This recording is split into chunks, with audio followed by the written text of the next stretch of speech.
Welcome back, ladies and gentlemen, to episode 6 of In the 11. Today, we have our very first guest on the podcast, and it's only fitting that she's the first guest. She's very pivotal into the success of the podcast and the start of the podcast. So today, we're sitting down with my mom, and we're talking about kind of the perspective of what it's like having a child chase the dream, and we're gonna hear some of her insights and some of her advice that she's got. So let's get going.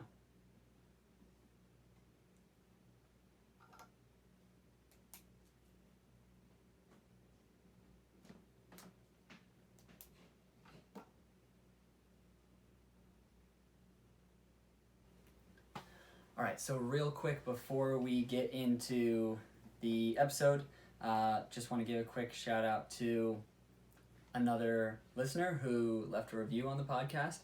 That would be Michael Anthony Buscemi. Bush, thank you. He wrote, "What a show. Come join Brendan as he takes us on his journey. I love how articulate and concise Brendan is on each show, and I'm always excited to see what the next episode will hold. Listening to him makes me think of fond memories from my college days, but also reminds me of some of the harsh realities we face as college athletes. Can't have the good without the bad. More content, please." And Mike was actually a teammate of mine for a couple of years when I was down in Chestnut Hill, and he has a very interesting collegiate story as well, and I hope one day to have him on the show, and we'll kind of pick his brain a little bit, and I appreciate it, Boosh. Thank you, my brother, and anyone else out there is listening, watching. If you want to throw in a review on Apple, it may just be read on the podcast. So without further ado, this is my mom, and she is going to be our first guest here on the podcast, and we're just going to kind of talk about really some of the stories that I've told you so far in the first 5 episodes, but it's also going to give you a little bit different perspective on all those stories, kind of what she was thinking as I was doing all these crazy things all across the world and all across the country. And my hope is that having her kind of speak to some of the things that I've done, it will give you another sort of insight into me just telling you all these things that I do. Maybe somebody else saying them will kind of, I guess you could say, I don't know, put it into perspective more, or prove that I'm not just sitting up here lying on a microphone. So without further ado, thanks, Mama, for coming on. You're very welcome. Thanks for having me. Happy to have you here. So I guess we can just kind of get right into it. Okay. I know episode 5 was the one where I talked about kind of me transferring to 4 different schools, and I talk about how you were obviously a big part of that decision-making process for me. And so I guess maybe to just start us off, if you want to talk about a little bit kind of maybe what you were thinking or what your thoughts were from me first being at Endicott, and then kind of starting to say, like, hey, I don't really think this is for me. I don't know if I want to stay here, and then maybe moving on. Sure. Well, I mean, I remember, initially after high school, as high school was ending, and you were trying to determine which college to go to, and traveling around to many and various different colleges. Academically, you've always done exceedingly well. That was never really a concern or an issue, but you always wanted soccer to be part of the package, and that was really important to you. So there was obviously a lot that we learned in the whole process, not only with the application process for colleges, but also the whole process of trying to get seen by different coaches, reaching out to different coaches, going to trials and tryouts and different things like that. And I remember when you decided on Endicott and got that package from the coach about all the expectations that he had to be a player on the team. And I remember even talking to one of the high school coaches, and the high school coach was saying he's never even seen such a thing before. Like what they were expecting was insane. Yeah. But I remember all that summer, we were working with you and timing you and because I mean there was so much, not only like the mile or the 2 mile that you had talked about, but I remember there was like the long jump and the 50-yard dash and Yeah. a whole wide array of different things. So we would be setting up cones and measuring and timing and doing all that. And I know that that mile mark was a tough one, and you were trying and you were pushing, but you weren't just 100% there. And of course, ideally, would have been nice to have been below that, so you knew you had it. Yeah. And I remember you saying, the coach was saying, if you make these different things, you know, that's what's going to make or break you on the team. If people don't make them, they're not going to be on the team. Yeah, that was the basically the cutoff that he had said. Right, exactly. So then I remember you calling on like the second or third day of the tryouts and said that you made it. You made the cut. You, like, for that time, you did it. I remember being in tears. It's like, that was it, you know, like you did that. And I remember too, I was a little bit, I don't know if I guess upset a little bit, because when I finished, I finished right on 5:15, which I'm sure if if you're a little bit close, you may kind of like lie and fudge the numbers, because the way it works is the coach asks you what was your time. Right. And I got right on 5:15, and like I remember everybody was saying their times. He didn't really say anything. I was like 5:15. He was like, "Really?" I was like, "Yeah, 5:15. Like I'm like a freshman. I'm here for my first time. What do you think I'm gonna come up and lie to you?" Like, yeah. I was like, "What the heck?" But yeah, and I remember you saying how you were kind of like sizing up your competition, as far as because it was held in different groups, and you were looking around to see like who was in your group and all of that. But I mean, just thinking, you had already done everything else that the coach had in that book to do, and this was like the last thing. And you know, we thought, based on the conversations that you had that would have been it, that you did it because a bunch of other guys couldn't do it. yeah. And then, I mean, I remember being in the doctor's office with your sister. She was having her physical for school, and you called. And I took it as she's in there too. And she's looking at me, and I'm looking at her, and we're both like starting to cry. And you're like, I have to come home. Yeah. And I just knew you were a good 3.5 hours away with no traffic. And I'm like, all right, we're coming. Yeah. And we just left. We left right from the doctor's office. And Yeah, I just talked drove about straight that there. for those of you who listened to the last episode, how really difficult that part of it was, that you participated in the first part of the preseason, but then if you weren't asked to continue on with the team, then you had to pack up all your stuff and you had to go home.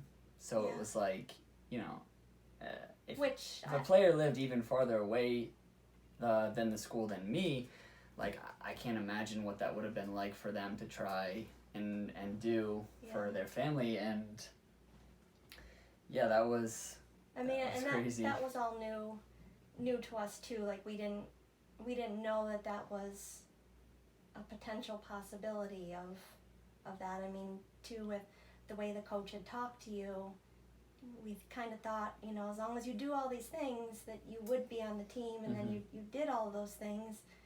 So we thought you were good. Yeah. And then to get the call saying you have to come home, like, what do you mean you have to come? Okay, I'm coming. And I mean, just as a parent, you just always want everything for your kids. You want them to be happy. You never want them to hurt at all. And I mean, I just know you were heartbroken. I was heartbroken for you, and there's nothing I could do, Yeah. As a parent, you want to do what you can to like make it better, and there was nothing we could do other than, your sister and I drove straight out there and come and got me. Got you and brought you home. And I mean, I remember, you had said one of the other guys that was going to that school, which is someone that you had played with senior year, and right away, within like 24 hours, he was already switching to go to another school, saying he was going to play for another team. And you know, at that point in time too, I mean, didn't even know that was an option that you could Yeah, even I consider. remember that happening, and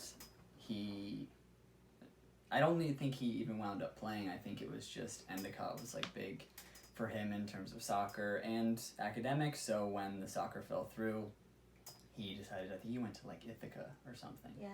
And yeah, we were kind of at the time like, I didn't even know that was possible to commit to a school this late. But Right.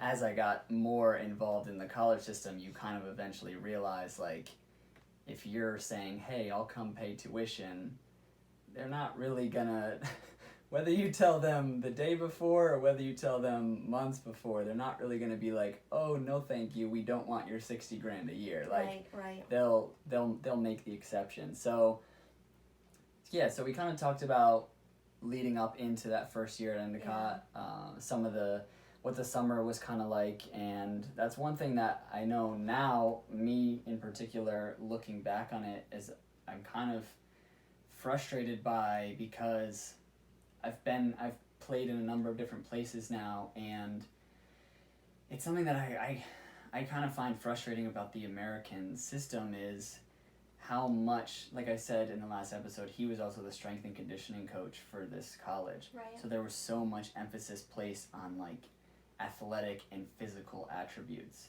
and just that's not really the best representation of what a great soccer player is.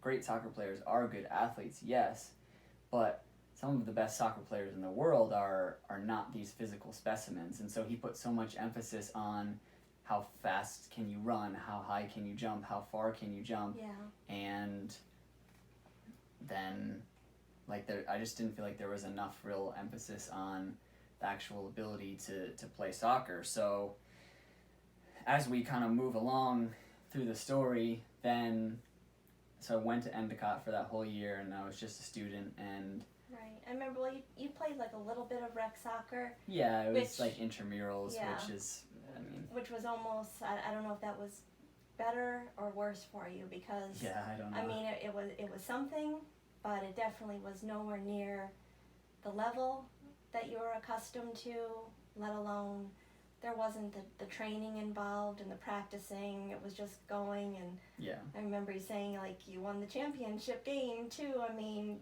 you played well, but it still, it just Yeah. wasn't. I remember that, like, because I scored the game-winning goal in the intramural championship game.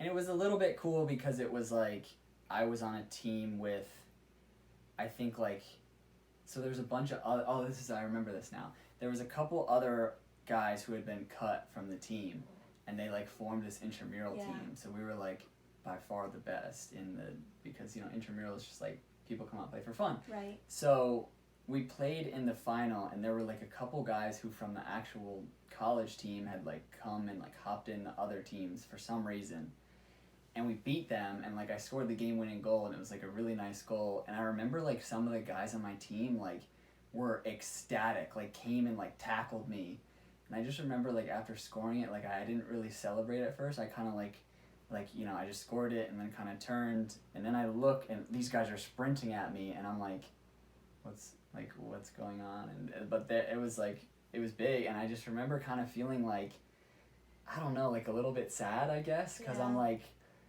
I mean, that was This is as fun, good as it but gets, like yeah. I don't Yeah. I don't want this to be like, I don't want this to be forever. Right. So that, I can't remember if that was the first semester or my second semester of college, but I know. It was first semester. Okay, Yeah. so the first semester was still kind of, because I was just adjusting to college, so I still didn't really know like what I wanted college to be for me. So I think by the time I got to my second semester, and when I started to get towards the end of the second semester, was when I really started to realize like, I don't think this is the perfect fit for me, and I think a big part of that is the fact that I'm not playing soccer anymore. Yeah. And so I remember I was calling you a lot and just talking about like what some options were that I was gonna do.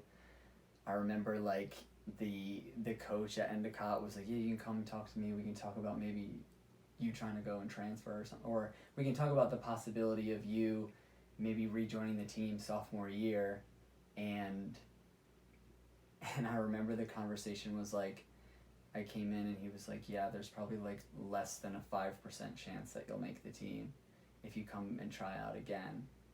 And I'm like, okay, well, you're saying less than 5%, but really what you're saying is like it's not gonna happen. Yeah, it's so slim to none, yeah. I'm not gonna waste my time with yeah. that. And then, we discussed maybe what if I like went kind of backwards and did a prep school year, and we kind of both agreed. And I know you were kind of like pushing against that because you were like, you're going backwards academically, and not to mention it's an expensive route. Right.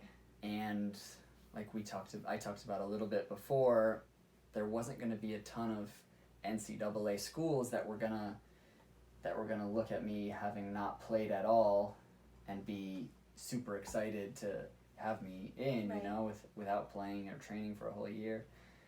So we kind of settled like, if I want to do this, it's probably going to be the community college route. And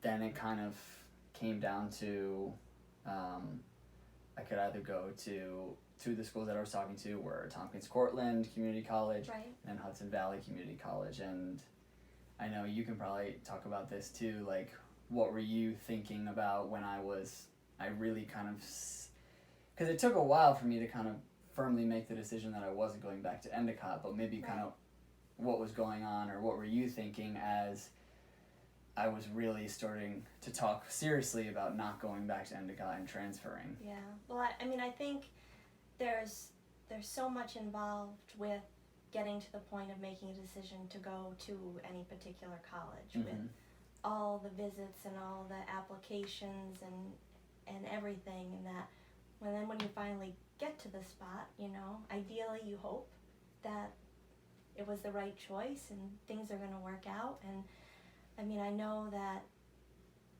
other than the soccer piece, you said you really liked the school, you had made some good friends, you actually had plans of who you were going to be living with. You're going to be living with two of your best friends. Like, you had a lot of good things set up there. And I remember, like, you're asking me, like, what should I do?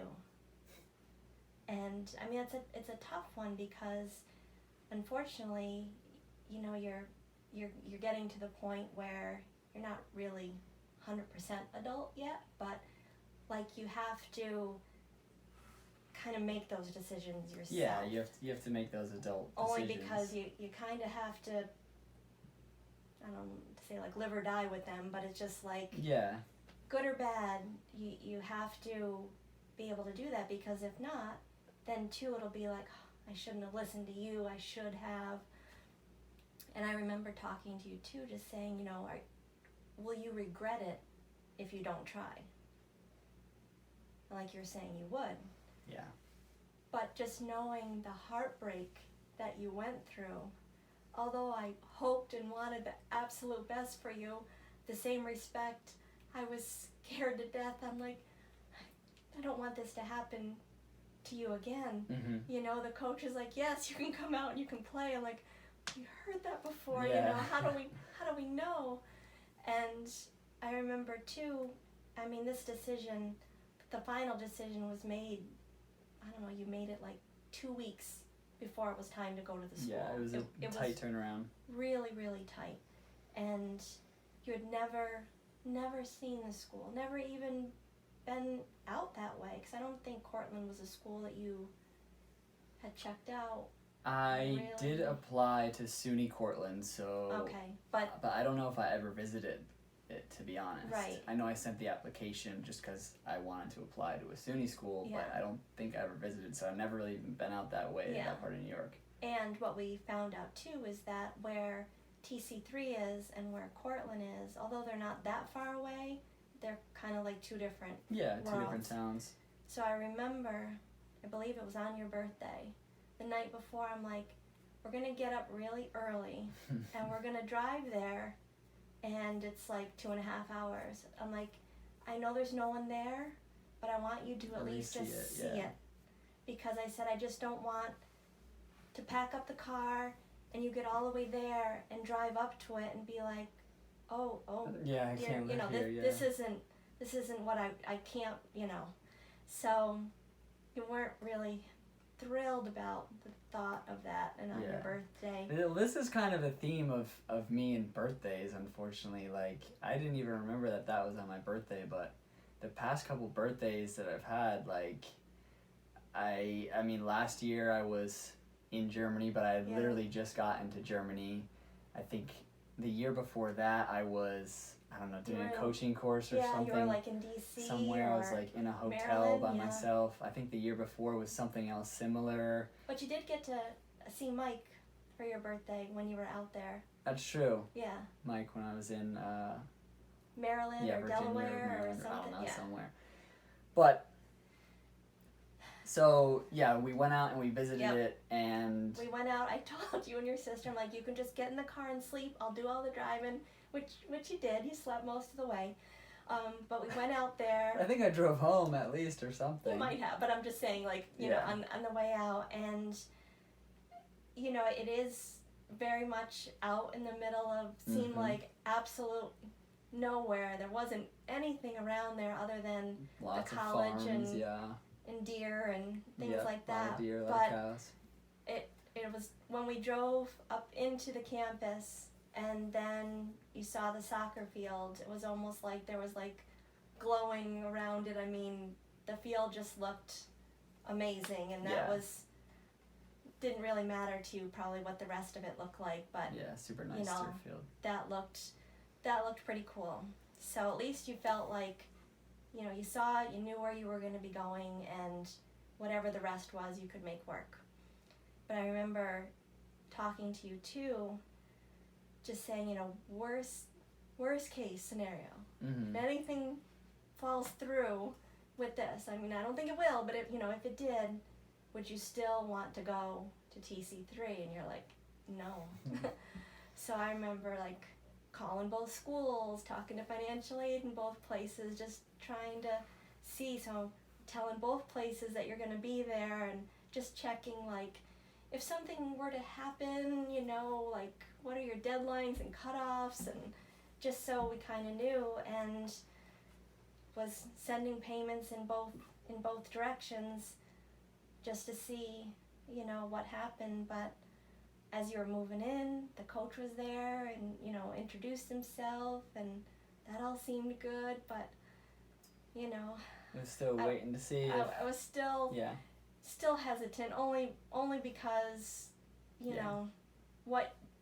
what you thought before based on conversations, Yeah.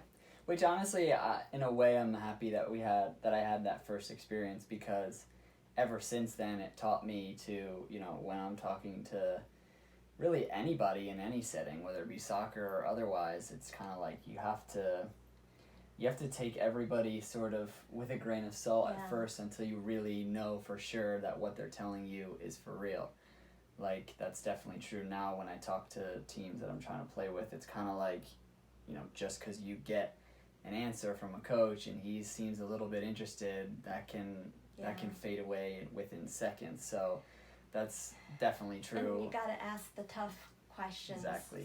Some that you don't, maybe you're worried about what the answer might be, but you're better off asking those questions. I talked about that in the last episode, how I wish I hadn't been as timid with the Endicott process, because I talk about how in college recruiting, it's a two-way decision. It's not just a coach is going out and trying to get the best players that he wants, and he's, kind of driving that decision. The student athlete has a big, they're choosing to go to that school as well. So there should be questions being asked of both parties, and I kind of just was like, oh my gosh, like, he's recruiting me, and I'm just like, whatever he's saying is what it is. And you really have to go into it, and like you said, you have to ask the questions that you want the answers to, even if they're not like the easiest questions to ask, and the scary questions. And coaches that's their job, to be able to field those types of questions. And if you have a coach that gets disrespected or put off by you asking them, well, what's your tryout process like, and what role are you bringing me in for? If they're like, why are you asking me that? Like, then that might not really be the right school for you or the right coach for you, because in my brief experience of coaching, like a lot of athletes and parents and whoever, they don't really hold back. They ask the questions that they need to ask. Yeah. So, and you just gotta be cool with that, and you gotta roll with it. But so we eventually, like you said, we did the visit TC3. Decided I was going to go there, went there, and it wound up going great. Yeah. And I played there for both years, and it was an amazing experience. And you started and played I kind of started game. right from the beginning, and I like you said, I played pretty much every game, and I was back, and it felt like I never left, kind of. And I know you came to like all the games, which was amazing. Especially like almost all of them. Yeah, the weeknight games. Yeah. Were challenging sometimes. So this is a big reason why I wanted to do this podcast, is because I wanted to have athletes, have a perspective of what a parent maybe, and maybe this is something that you can show your parent or listen to with your parent, to kind of show how important it is to have that support system when you're pursuing something. And also, I know there's a lot of parents out there, like I've talked to a lot of players where their parents are sort of hesitant to them, pursuing something, even if it's college soccer, but a lot of times maybe it's more so like in the pro game or trying to do something after college. And I mean, that's true across all sort of career paths that people choose to take, if it's becoming a musician or becoming an actor or something like that. It's oftentimes a lot of people face that sort of resistance from their parents, and it can be tough for people to try and overcome that and push past that, because their parents have been such a big part of their life for so long. So it was really helpful for me when I was in this first instance where I decided, okay, I think I'm gonna kind of go a little bit untraditional, do something a little bit outside the box and go to TC3. I wasn't met with like, no, like you're not allowed to do that, or you can't do, or don't do that. It was kind of like, I want you to do what you think is best, and if you think that this is best, then we'll support it, and we'll come and we'll watch you play. So that was awesome. So I had those 2 years at TC3, like we just talked about, and I started and played almost every game, and my mom came out to so many games all over the state of New York, and then that kind of wrapped up, and it was time I had my associate's degree, and it was time to figure out where I was going to finish up my bachelor's and hopefully keep playing, because I had fallen back in love with soccer and I wanted to keep playing. I think too, it's just, you did very well academically at Endicott, and like I said, that was never really a concern necessarily, but you could just see it was such a total difference when you switched and you had soccer as well. It was like you needed your people. Like you were able to you've always been able to make friends, but it's just, there's something different about the friendships that you have with the guys that you play soccer with. And it's just that common interest, that common love of the sport that, there's just, it just, I don't even really know how to describe it, but I'm sure there's a lot of soccer players out there listening to this right now, and they can resonate with that. But you go through the contacts of my phone and who I talk to, like it's predominantly my entire friends, and especially my best friends are all people that I've played with and I've shared the field with, and there's just something about doing something, like going, it's kind of psychological, if you go through that difficult process and you kind of push your limits physically, and I don't always necessarily like to use it in terms of like battle, but you kind of, you go into battle with your teammates, there's something that happens in that just you can't really replicate in just normal kind of college, like hanging out and playing video games, and you really get to see what a person's made of and kind of who they are when they're in competition. And there's just there's something about that was how I grew up, and always just, that's how I was making my friends. And then I was thrown into this environment where that's not how I was making friends anymore, and I was like,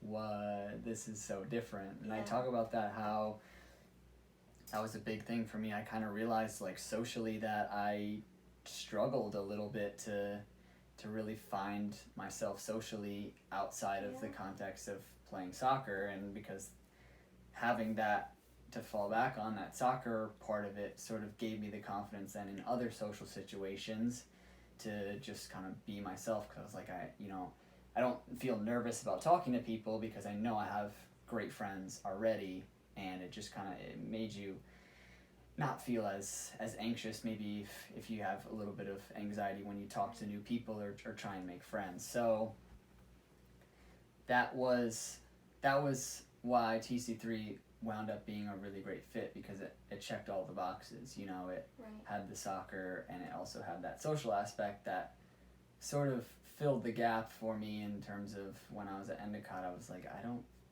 all my other friends were talking about how great their college experiences were, and I was kind of like, I mean, mine's good, but I feel like there was something missing, and TC3 filled those missing points for me.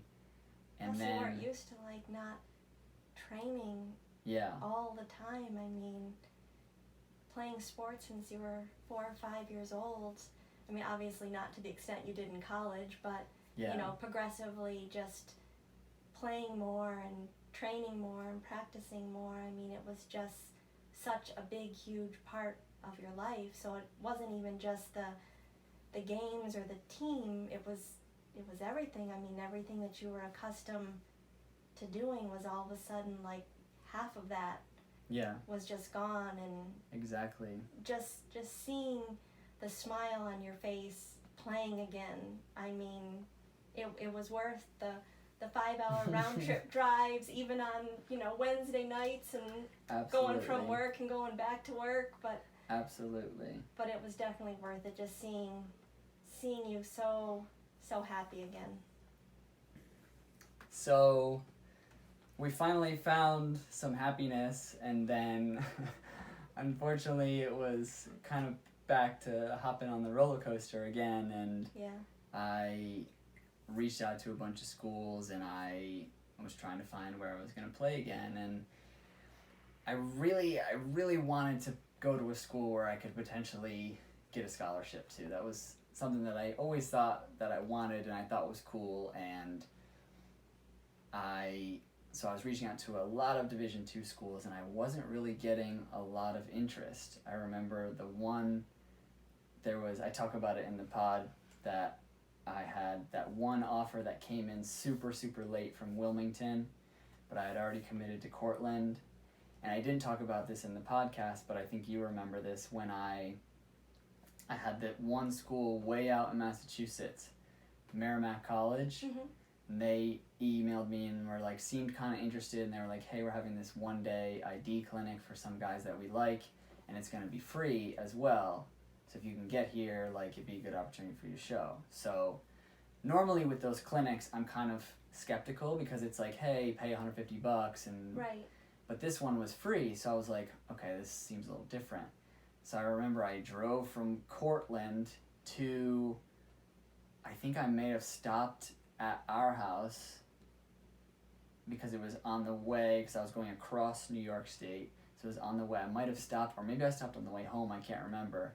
And then all the way through Massachusetts. Yeah, I drove all the way out to the other side of Massachusetts. It was in, like, I don't know, Andover, Mass, or something like that. Something way far out there. And so it was like, I want to say like 5-6 hour drive maybe. At least, yeah. And I went and I did that clinic, and I felt like I had done really, really well. Like, I think I remember talking to you afterwards, and I was like, I think there's a good chance, like, for me in this team. And then I never heard anything back from them, and messaged them, and they just kind of went a different direction. So such is life. But I was at a point where I didn't really have a lot of options, didn't really have a lot of offers, and SUNY Cortland had come in, and they had said, yeah, you can train with us in the spring semester, and then you can, hopefully be a part of the team for the fall. And it wasn't really my first choice, because I didn't necessarily want to stay in Cortland anymore. but I kind of eventually came to accept the decision for what it was, and I was like, well, I'll still be around a lot of the people that I was just going to school with. You already had a house to live in. And Yeah, all your I friends. had housing, I had friends, and I know like one of my other roommates, he was planning on going to Cortland the semester after I started, so I was like, it could be worse. And then you found out it was. I found out it could get worse and I remember too the conversation that I had with you. I can't remember if it was before or after No, I remember it was after. So after you guys had come out to watch me, and I was playing for GBFC. Yep. And it was when we played against SUNY Cortland, and that was supposed to be the game where I was going to get evaluated by the Cortland coach, and he was going to kind of say something regarding my play. And came and he said, not really interested, don't think you have it, blah, blah, blah. And I remember driving in the car with you afterwards, and I was just I was done. Yeah. I was like, all right, I can't believe this happened again, but it happened again. I'll just go to school here, I'll finish it out, and I will get some internships, and I'll go get a really good job, and that'll just be what I do. And it was there. I mean, there's many moments where I felt defeated along this process, but that was the big one where I was just like, I don't know. And then I remember I was so upset, and I would train with TC3 sometimes, and even though I probably didn't have any reason to after that, I still went to like the next session or two, and I was just so sad playing. And like some of my friends were asking like, what's up? And I was like, I don't think I'm gonna play anymore. Like, I think I'm done. Like, I don't have anywhere to go. I don't know what to do. And then I started kind of having a conversation or two here and there with DSG. And he was like, yeah, I'm going down to this school in Philly, and I'm going to check it out. And I was like, okay, yeah, let me know. And then I sent an email to that school in Philly, and they seemed real interested, and we talked back and forth. And I still hadn't brought up anything to you yet, because I didn't want to bring up anything. Yeah. And then I still remember this phone call. I think I FaceTimed you, and because you kind of were just like under the impression that I was like, yeah, I'm done. Like, I'm chilling at Cortland. And I remember I called, knew you weren't happy, though. And I called you, and I was like, hey, so listen. I was like, so I'm sort of maybe talking to this Division II school in Philadelphia about playing soccer and maybe transferring again. And I didn't really know what you were going to say, because I wasn't sure if you were going to be like, you're going to transfer again, or what you were going to think. And I remember you were just kind of like, okay. I mean, there's not much you can say in that situation, so you're kind of like, all right. I mean, let's see what it is, and let's see. And we went out and checked out the school, talked to the coach, and yeah. I remember you and I went down, and we sat down in Julian's office and talked to him for the first time, and he drove us to the field, and we saw the turf field that they play on, and we saw the campus, and I had a good feeling about it. I think Julian did a good job of making me feel just comfortable in the situation, and he just was genuine and seemed like a guy that cared about his players, and we were asking those tough questions like we talked about earlier, and he was answering them, and he wasn't holding punches, and so it just felt like something it just felt different. I don't know how to describe it. And the campus was an interesting campus, but especially from the outside, it's a gorgeous campus, and it has a very castle-like feel to it. So then I kind of was like, especially after having that visit, I kind of was like, yeah, I mean, I think, obviously there was a lot more that went into the decision as we get further along in the summer, but really it came down to, well, I can go back to Cortland and be unhappy, or I can go to Chestnut Hill and potentially be really happy. It was still kind of unknown. I didn't know if it was going to be the perfect place for me, but I knew for sure I wasn't going to be fully happy if I went back to Cortland. So we had a... But now that you have like your friend base there in Cortland, and you've gotten that going, and you're like gonna just and I talk about how head south and start over. How just soccer was the one thing that it felt like it trumped. Yeah. It trumped all. Like I had a great social circle up in Cortland, but I just didn't feel like I could live with myself, because I knew I could still stay in touch with the people in Cortland, but I you know.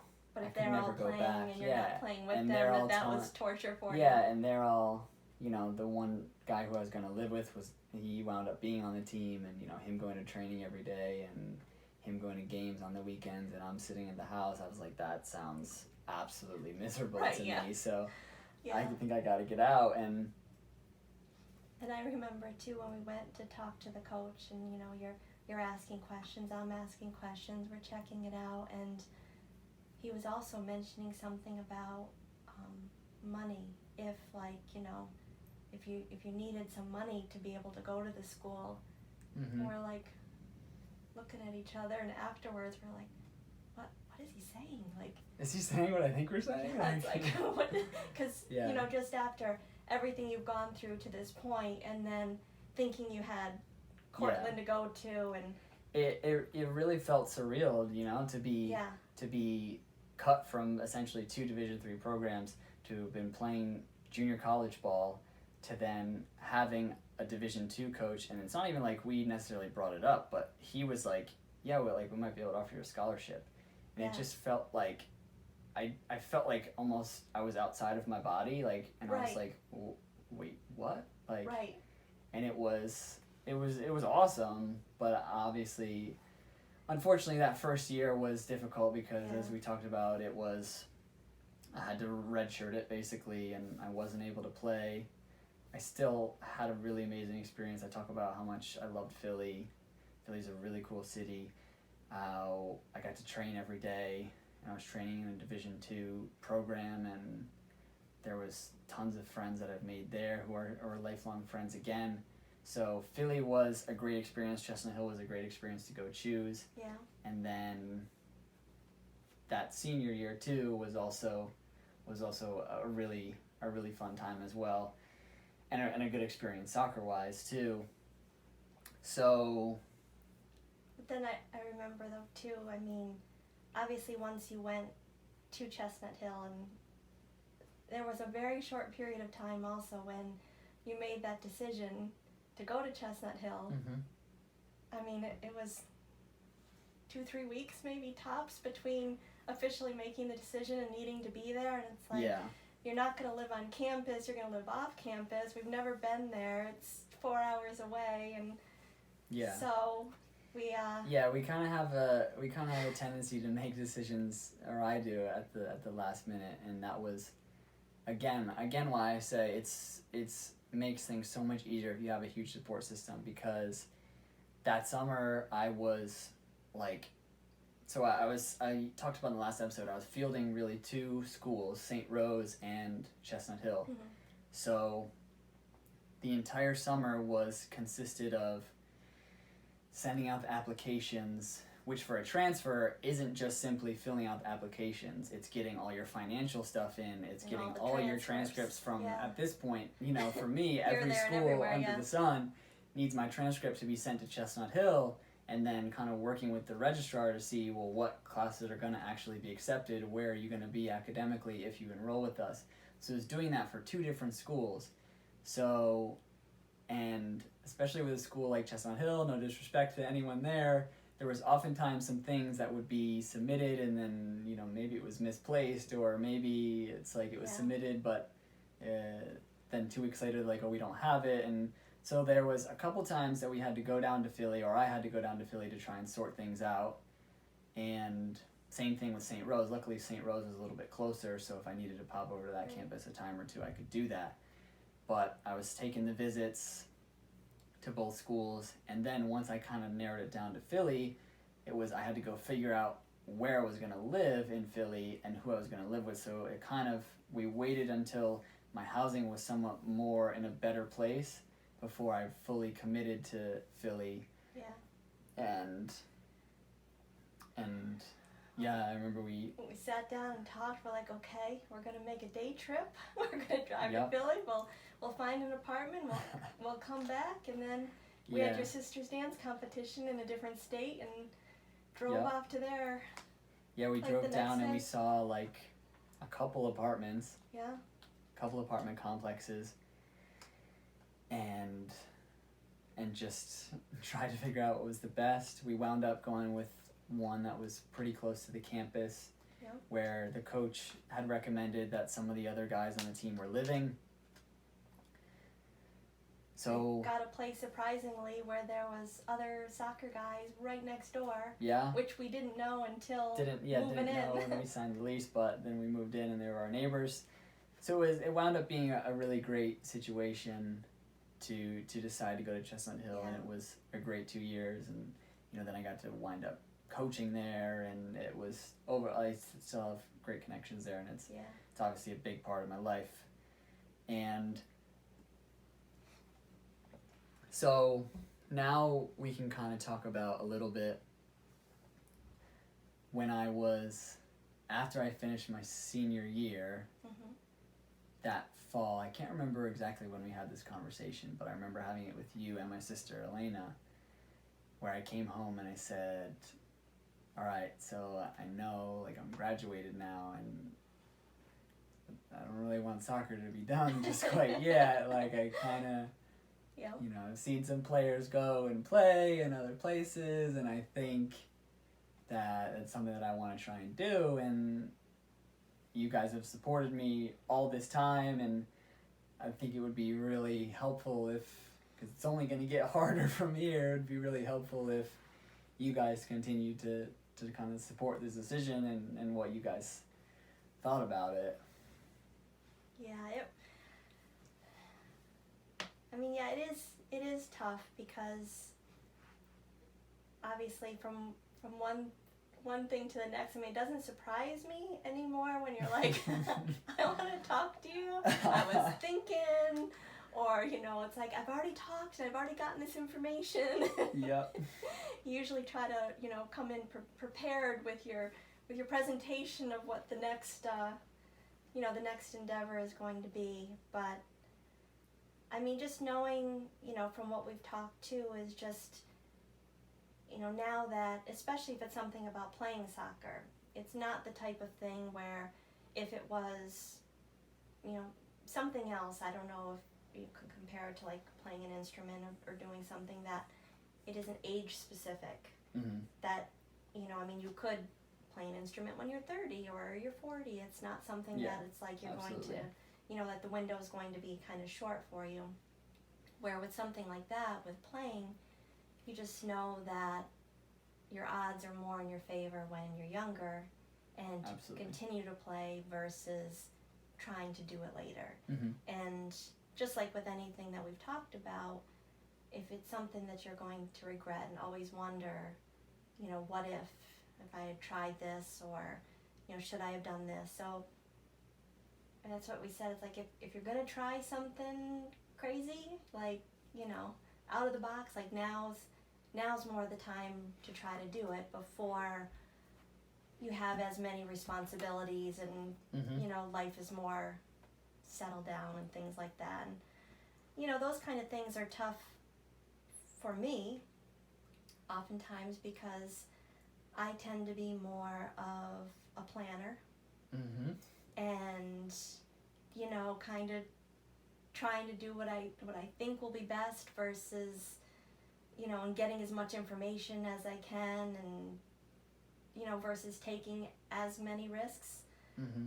So when you take a lot of risks, it makes me nervous at times, but at the same time too, sometimes I'm just so proud of you too. It's like I admire the fact that you are willing to just totally put yourself out there and take those chances. Mm-hmm. And granted, I've done some in my time, but not with sports, but just, to take big chances about certain things, and it's hard and it's scary, and you don't know what the outcome is going to be, but sometimes it's just something that you have to do, and so we try to be as supportive as possible and encouraging and be there for you and always be your cheerleader and it's hugely valuable. It really is, and that's why I kind of said to everyone listening that this would be a good episode to maybe have your parents listen to, or listen to with your parents if something like trying to become a professional athlete or trying to do something that is really out of the box and not just graduate, get your degree, and go get a safe 9-to-5. If that's something that you're really considering, maybe to listen to someone like yours perspective, because that's kind of the perspective that I had coming out of college. Was I have this window where I can try and do it, and the window's never going to be open again. It's only going to slowly close as I get older each year. Right. So there's not really a way for me to be like, okay, let me go get the safe job for a couple of years and then I'll try and do it later. It just doesn't work like that. And the way that we kind of thought about it too was, I always knew if everything bombs out and it completely goes up in flames, I can always come back and get that safe job, or go and get the master's degree or whatever it is. That's not going to go anywhere, but unfortunately the soccer window, like we just said, is something that isn't going to always be there forever. Right. And I just forgot what I was going to say.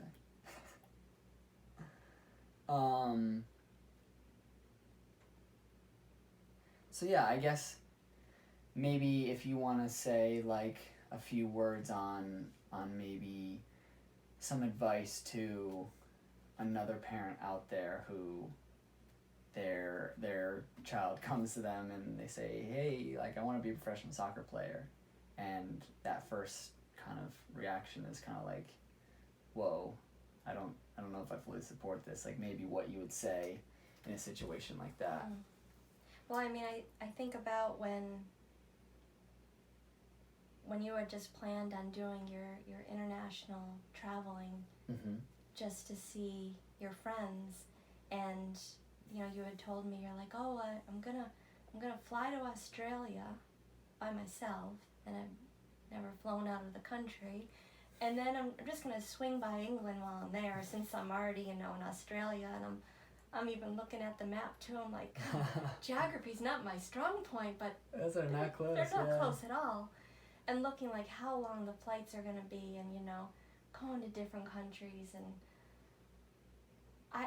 it makes me nervous thinking about you just traveling all that way and doing all that. And I was just trying to, of course I was researching information and trying to help you, and I found out this and different things to do or not do, or to make sure you had with you. So as a mom, I'm thinking just whatever I can do to have you be as prepared as possible to go out and on that adventure. And I was just starting to kind of come to somewhat grips of you traveling all over the world by yourself, doing all this stuff. And I'm like, still real nervous about it, but I'm like, all right, we can do this. It's going to be all. And then it was almost time to go. And you're like, okay, so how I was going to come home after that? We were going to go on vacation.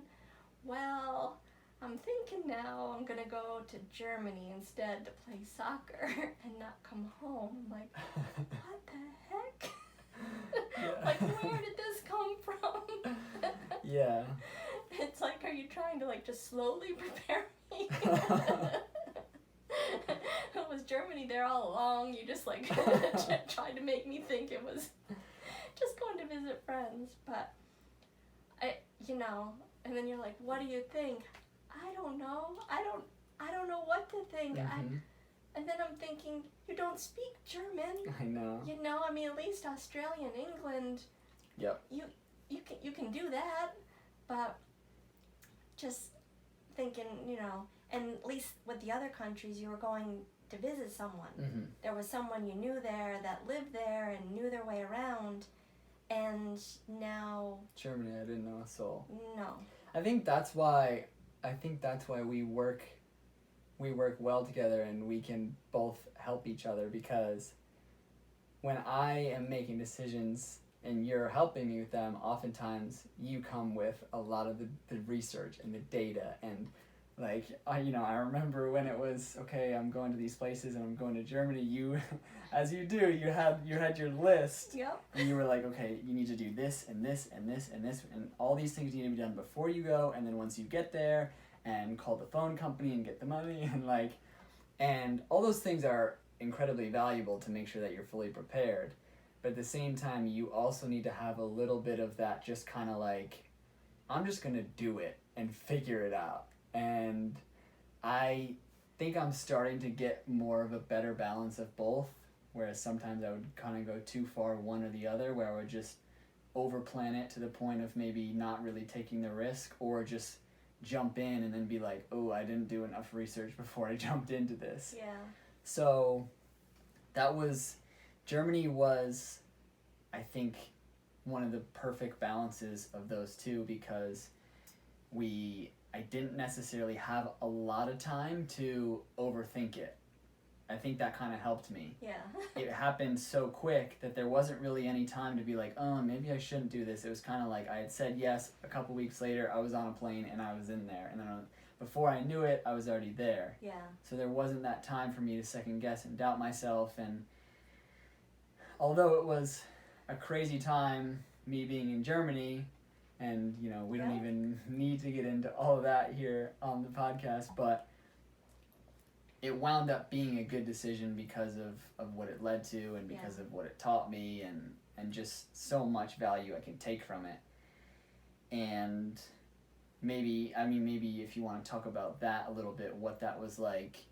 I know you just spoke to the traveling aspect of it, but maybe what that's like when you're, if your kid lives 1,000 miles away and it's a 6-hour time difference and that type of thing. Yeah, that obviously was a huge adjustment too.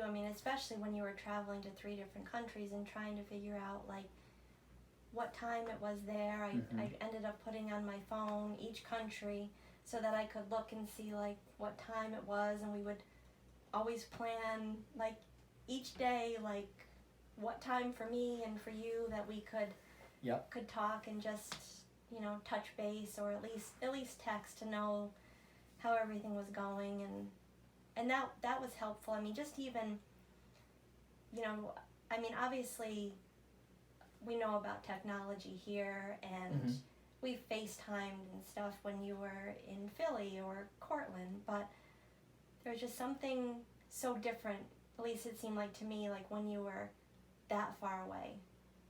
At least when you were in Cortland or you were in Philly, I knew I could always drive there. Yeah. Not that, I didn't just show up at your place, other than if I was coming for a game or something specific, but just knowing that I could, just in my mind, gave me some peace, knowing I could do that. Mm-hmm. Where once you started traveling all over the world, that was hard, because I knew I couldn't just do that. If for some reason something ever happened, knowing that I couldn't just do that was cause for some anxiety at times. That's for sure. I can for sure concur with that. That's the and I think most athletes who play in another country will probably say something similar, that's the hardest part of the entire situation. I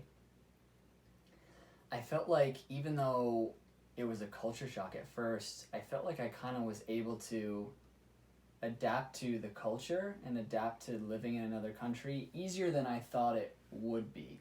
I thought it was going to be just impossible, I've lived in America my whole life. Germany's a completely different world, and it is different for sure, but kind of at the end of the day, you know, people are people, and if Yeah. you can communicate, and I started to learn a little bit of German, and a lot of people there speak English as well, and I think a lot. that was helpful that you hadn't like that you're actually living with the team Yeah. and that there were a number of people there that spoke English, so Mhm. it wasn't as though you were going and you were the only English speaking person and everyone spoke German. I mean, granted, you probably would have learned a lot faster, but it would have been Difficult, really, really tough. especially in the beginning. Yeah. And there were certain things that were, you know, there were some chain restaurants that were over there in Germany that, you know, there was like KFCs and McDonald's and stuff Yeah. like that, and once you kind of got settled into the culture, you felt like, oh, this is really something that I could enjoy, and like I just said, it was an amazing experience for me to really immerse myself in another culture like that, and be a part of it, and it's something that was super invaluable. But what I would say is the same thing, that the hardest part is being that far away Yeah. from everybody, from your whole life, you know, and absolutely being that far away from you and from my sister. And I had the same kind of feeling like when I was in Philly. I knew, okay, if I really need to, I can hop in the car and I can be home in a couple hours, you know, or hop on a train or whatever. With Germany, I can get home, but it's gonna be it's gonna be an ordeal, you know. I'm gonna have to Right. pay for a plane ticket and get myself and all that kind of stuff, and Yeah. and two, being that far away from all of my friends, you know, everyone that I've known. I'm now in this country where I'm making friends with my teammates, but that's really it, because I don't know a single soul in this part of the world. Everybody, you know, and you Yeah. see your friends kind of go and living their lives, and it's like you're kind of torn a little bit, because you still want to be a part of your family and friends' lives, but you're also trying to pursue this other part of your life in a completely different spot, and you feel oftentimes very, very disjointed and very torn between two worlds, and it's crazy difficult. And I know we talk a lot about, and other members of my family are kind of like, well, why don't you look at teams in America and play in America? And I know we've talked about that, and it's why it's so difficult. Why I always say, you know, I would love to be able to play in America. I really would, and I hope one day that I am. But just right now, just the way in which the professional soccer landscape works for a player like me, you kind of need to go and do that unpaid internship or do that resume in a place where you can play in another country where soccer is the culture, where soccer is everywhere. And in America, it just isn't right now. Yeah. So, yeah, I completely agree with what you were saying, how it's so difficult being that far away, and being on the other side of the world, and not really feeling like you're still that tightly close-knit with your friends and with your family, and the way that you were when you were in the same continent and Yeah. in the same time zone. Although, I mean, I just think, especially with having things like FaceTime or doing like the WhatsApp, doing like the video calls, Mhm. that it just, even though you were so far away, like just being able to see you and talk to you Yeah. just always made it feel, I mean, I knew you were, but yet, you know, it didn't seem as bad. And I mean, I guess, I know I'm always very thankful and grateful that we are close and that we do talk a lot, Mm-hmm. because, you know, I mean, I always knew like what was going on with your day, and even though I was far away, I kind of still felt a little bit a part of it, because you know, you would share your stories with me and your adventures and Mhm. everything that was going on, and it was just nice to know. I mean, obviously would have rather have been there to see you, but still felt like, you know, we were on a little bit of that adventure with you at times Yeah. when you shared a lot with us. Yeah, that was a really a cool part of it that I think I'd never felt fully alone being over there, and that was nice that there was those times where, even though it was still such a weird experience, you know, I always think to that time, and I'm going to talk about this in a future episode when I talk about the trials that I went on, because that was a lot of what you were just referring to when we would talk about the adventures and the stories, and I just always think about the time when I was in that I was in Lindbergh, I think it was Limborg, and after like the third or fourth train, and you after, weren't there yet, and then I didn't make it, and it was raining, and I called you, and because it was after I had the worst possible 2 days in a row, and I called you, and I was like, I might be on a plane in a couple days coming to America, because I just can't do it. I mean, I took 3 trains to get here. I'm in this city that I've never been to. There's nobody here. I can't figure out the bus system, and I know, and you're like, what should I do? And I'm like, yeah, I have no clue. And it was weird. It was a surreal experience, because I was in this moment of, you know, it's like almost 9 o'clock, or it was a little earlier than that, maybe 8 o'clock, 7 o'clock at night. It's raining, it's dark, you know, I've got the street lights and stuff, like it's kind of winter, it's cold, I'm outside, and I'm calling you, and like you're in your office, it's like in the middle of the day, and you know, it's quiet, and there's lights, and it's like, you're just kind of like, I don't know, I can't really help you, you know, I'm too far away. Do they have Uber? And you're like, no, they don't. And I know you were just like not, you were just upset and weren't really have like any advice. Like you were asking me what to do, but there was really nothing that I was more just trying to vent. But I always had those opportunities where it was like, I didn't feel like I was just, you know, doing this on my own, and I think the only reason why I say it sometimes felt disjointed was, you know, I would sometimes, like even in the very beginning, you know, it was like you guys were all on vacation and I was kind of over here doing this thing, and I don't regret it. I don't regret any of my decision to go over there, but I just know like there would be certain times, you know, where you guys would call and you'd all be doing something together, and you know, maybe I didn't have such a good training that day, or I was super tired, or whatever the case, and I was kind of like, oh, you know, that's a bummer. Or, you know, I'd see one of my friends or something would call me, and I'd just kind of be like, oh, damn, like it'd be nice to be able to just kind of sit down with them and hang out with them and talk to them right now, and it like I said, I wouldn't trade it, but it's one of the prices that you have to pay for trying to pursue this crazy dream. Well, I think I was going to mention this before and I forgot, like when we were talking about, I know 2 common themes that we often talk about, and maybe I tended to be the one to bring them up more initially, but I think you have gotten to the point where you're doing it too, where with some things, like we were saying, things happen for a reason and we're not always sure why, and sometimes it seems like it's a good thing, or it seems like it's a really lousy thing and we don't know why these lousy things are happening, but you know, it ends up being for some kind of good reason. And I know when you were talking about going to Germany, like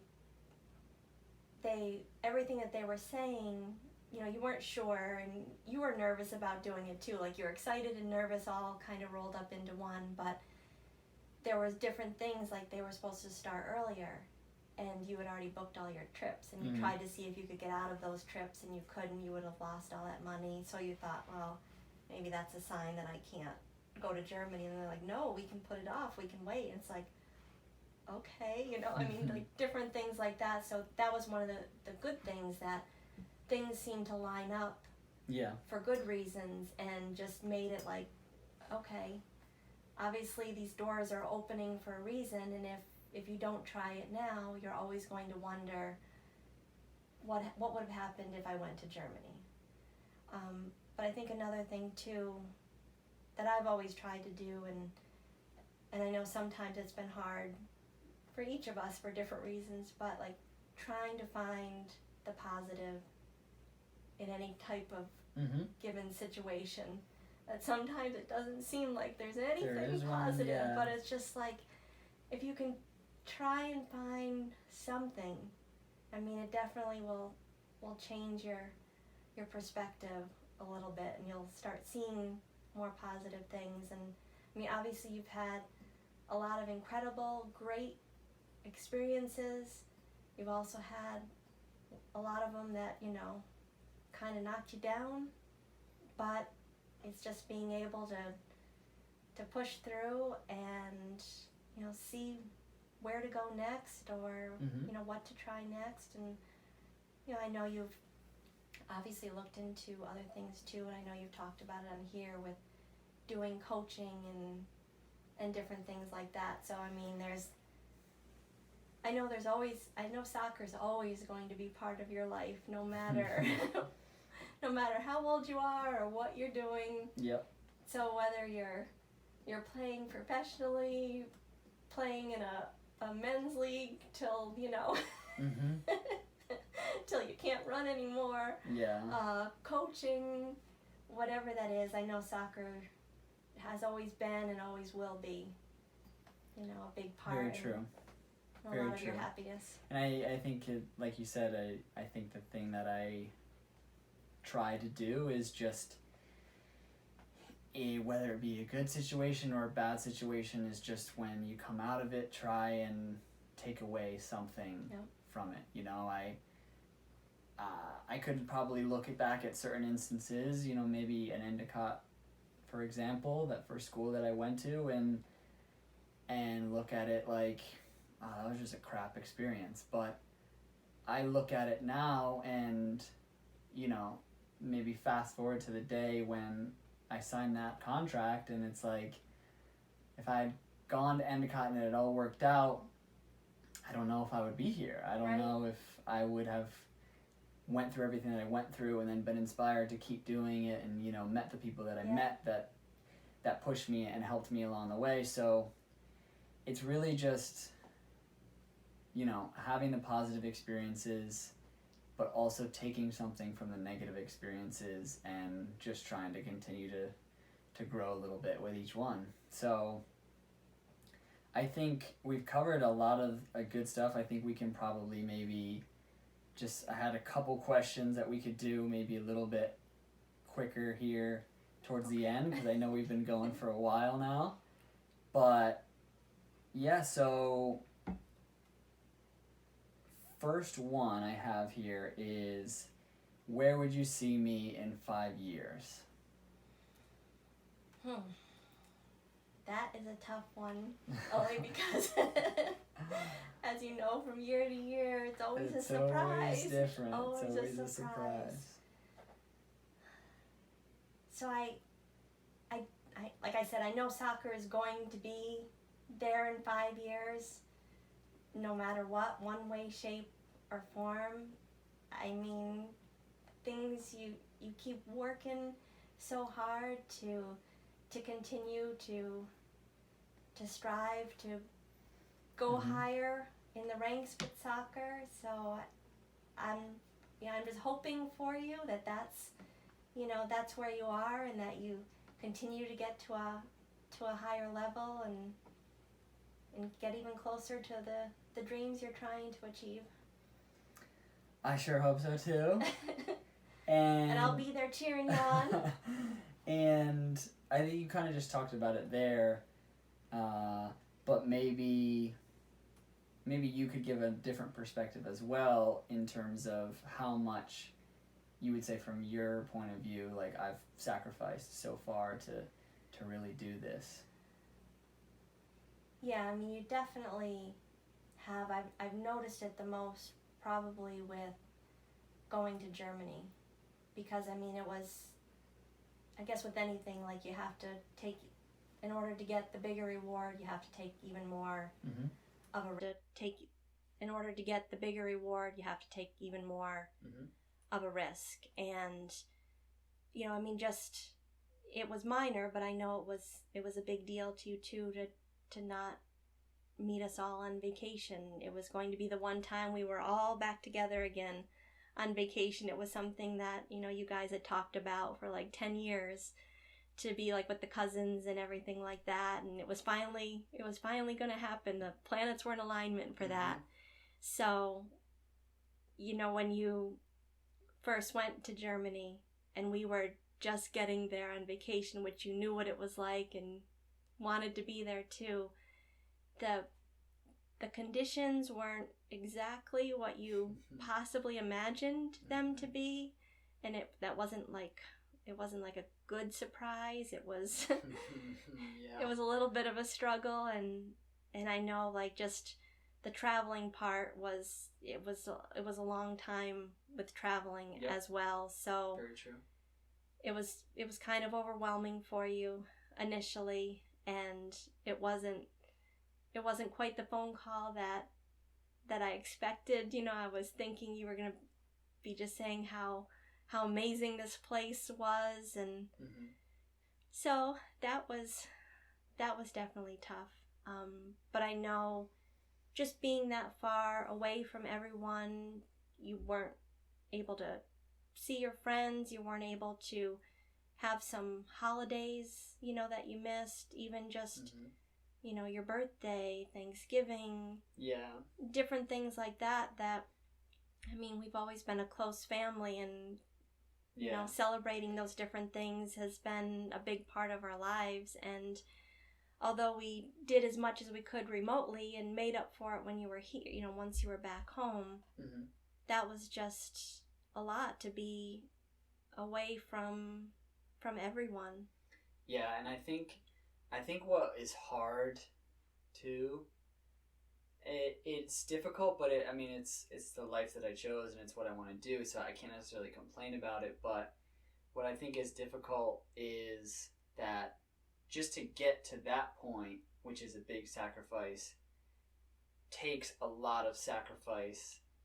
So you have to sacrifice to set yourself up for another sacrifice. It's like, I talk about it in some previous episodes how I was working multiple jobs, and then any waking moment that I wasn't working, it was training, and so there was a lot of stuff that I kind of gave up from a social perspective. Even when I wasn't overseas, there were times when I didn't get to hang out with friends when they were doing something fun, or family, or whatever the case may be. And then all of that was just to then set myself up to go overseas and kind of be even more alone, and not even have the capability to go hang out with a friend if they wanted to do that. And I think switching schools too. I mean, there was a lot of whatever stability that you had there, or the friends that you made there, and then moving on somewhere else, and you really didn't have friends that had that same path in college that you did. Most everyone that you were good friends with went to one college. It was their college. They stayed there, and then they graduated. Yeah. So you didn't really have any of your friends that you could necessarily not confide in. I mean, obviously you confided in them, but to be able to talk about what you were going through and kind of share that experience, because you really didn't have anyone that could truly relate to what you were going through. And I mean, the same thing too with everything now you've pursued with soccer. Until you went to Germany and met a whole new group of friends that have also experienced similar things to what you have with traveling internationally and playing internationally, you can be able to relate along those lines and share your stories with each other. But everyone that you had met up until that point, you could tell them about that, but you didn't really have... That's a really interesting that you bring that point up, because I think in college there was actually a specific time in my senior year towards the end where we knew we were out of playoffs, and the Coach Zach had said for this last game that he was going to play a lot of the younger guys to give them some reps, because we were out of playoffs and he wanted to kind of give them a shot. And so he kind of brought us all in together at the end and was like, I'm kind of taking something away from the seniors, taking some of their time away for their last game to give you younger guys an opportunity for something here. And you kind of ask the seniors to say something, do you have any input or thoughts or anything? And I remember me and actually Buscemi, we both have kind of similar stories where we, bounced all around, and we were just kind of like a dog with a bone trying to find the program that would take a chance on us. And we finally did with Chestnut Hill. And I remember we both kind of just said, don't take this for granted, guys. The fact that you're here and you're part of Division II program at your age, as a freshman, and you're going to be able to stay here all 4 years, and you're already getting playing time, you're getting this opportunity.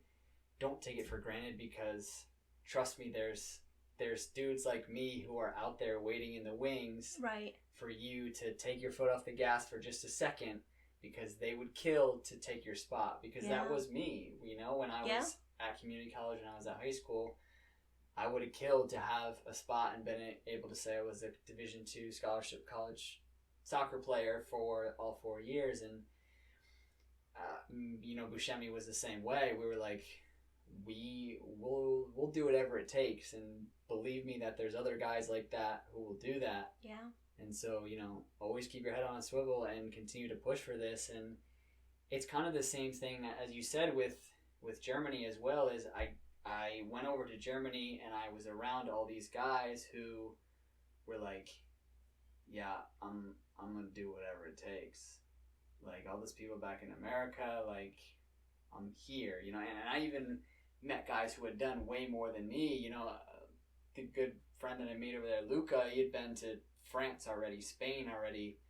He was only 19 years old, and he just, he didn't have the mindset or the maturity of a 19-year-old. He was a full-grown man in a younger guy's body, but he was just like, yeah, I'm gonna do what it takes to get there. I'll go live on my own. I'll go. It's not a question. It's what I have to sacrifice is what I have to sacrifice. And we always kind of talk about, maybe more specifically, in the fact that we were going through some crazy things in Germany in terms of our club and whatnot. Mm-hmm.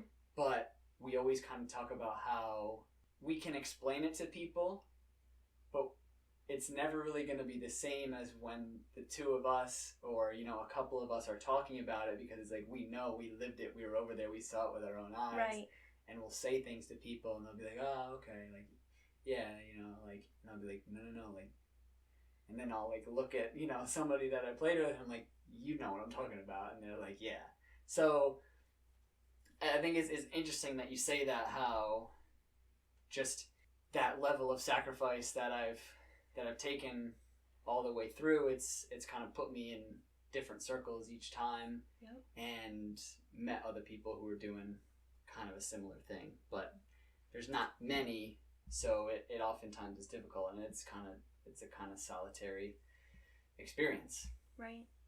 I think the last one, we kind of already answered this one, but it'll be an easy one to sort of cap us off with is, are you happy that I'm trying to become a professional athlete, or do you ever wish that I would just go and get a 9-to-5 and punch in, punch out? Well, the main thing that I just want for you, whatever it is that you choose to do, is that it's something that makes you happy. That, you find your passion, that, even if it was 9 to 5, if it's something that you love doing, then it's not really a job or a chore, because it's what you love to do. And granted, sometimes you have to do something you don't love as much to do in order to financially support yourself to do what it is that you want to do. And sometimes I've had a couple of those. Yep. Sometimes they're not mutually exclusive. Sometimes it's part of the package. But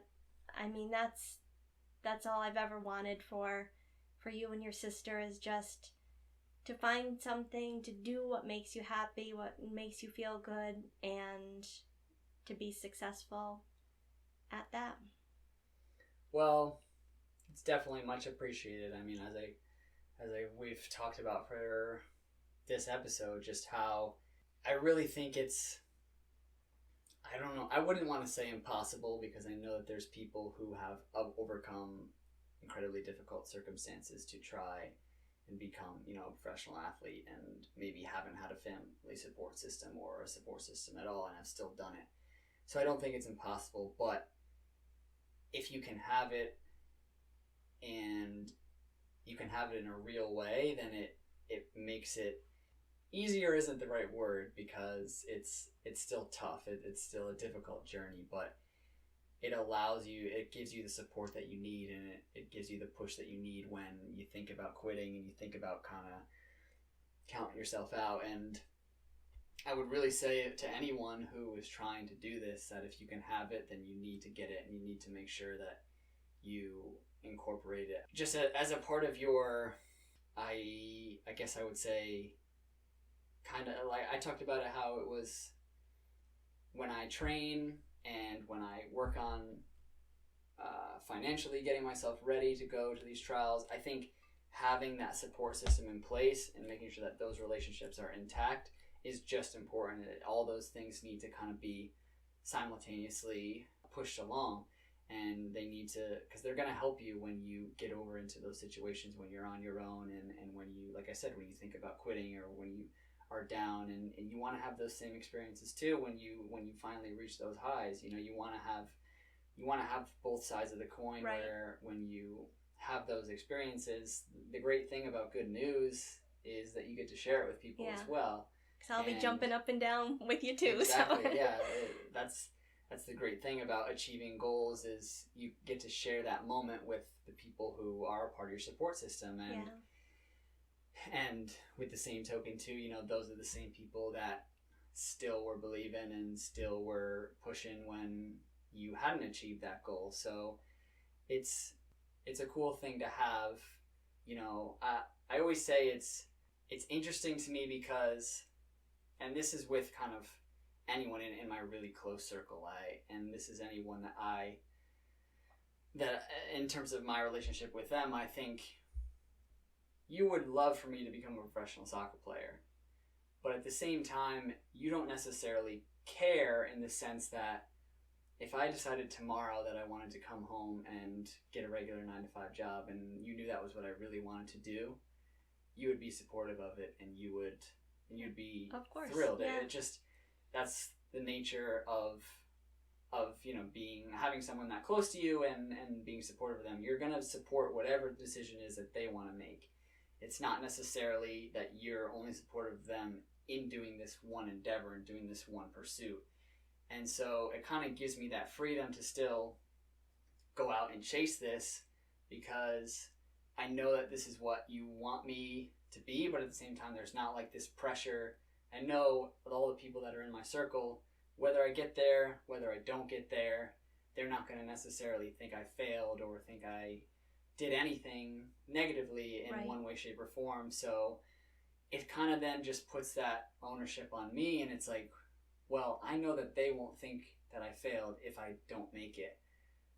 But I really want to make it, and I really want to have that for me, but also for them as well. So I just think that's, like I said, we're getting to the end here, so I may be rambling a bit, but I think it's, the thesis of this is it's important to have a support system and people that are going to look out for you, because it's going to be a tough journey if you really want to buckle down and do this. So with that being said, thank you very much You're for very coming welcome. on the Of pod. course. We're happy to have you, and honored that you could be our first guest. For those of you who are listening, you guys know the drill. If you can subscribe to the podcast, we're on pretty much all platforms now: Apple, Spotify, Google Podcasts, iHeartRadio, all that good stuff. Let me know what you thought about this podcast, kind of the new format. And the past couple of episodes have been just myself, so what you thought about having a guest on to have a conversation with. So I have an email now for this podcast. It is inthe11pod@gmail.com. and that is the number 11 followed by pod@gmail.com. So if you want to shoot me an email there, if you have questions, comments about the podcast itself, then I'd be happy to kind of connect with you guys on there. Other than that, I am working on a new episode coming out maybe in a week or two, where I'm going to talk about some of the trials that I went on when I was over in Germany, talk about each kind of those experiences and what that was like. So I appreciate you guys listening.